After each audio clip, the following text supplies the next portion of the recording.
Assalomu alaykum, hurmatli Odilxon Kamolov muxlislari.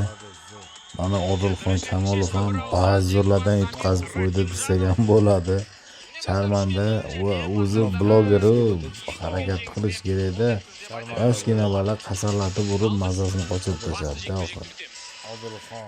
Oxir bunaqa tayyor bo'lib chiqish kerak, salligina sportga bunaqa klonlik bo'lib chiqib, sharmanda bo'lib, malades bola mana zo'r turnovka qilgan, zo'r shug'ullangan, qasallatib urdi o'zi ham, konkretno urdi, stoykada urdi. Shunaqa urdi-ku o'zi ham. Zo'r tayyorlangan, zo'r kontrataka qilgan. O'zini ustida ishlagan, malades, zo'r. Mana o'zi boyni ko'rishlaringiz mumkin. Bu boydan ko'ra bo'lku.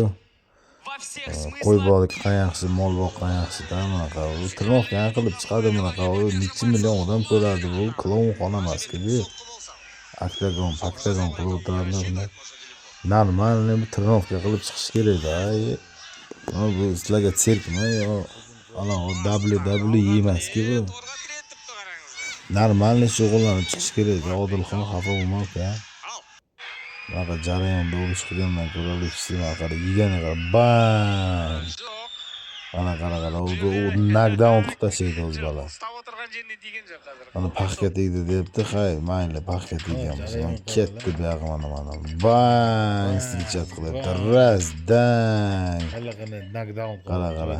Odilxon knockdown qilib tashlaydi. Birinchi, ikkinchi, uchinchi raund faqat urdi-da o'zi ham.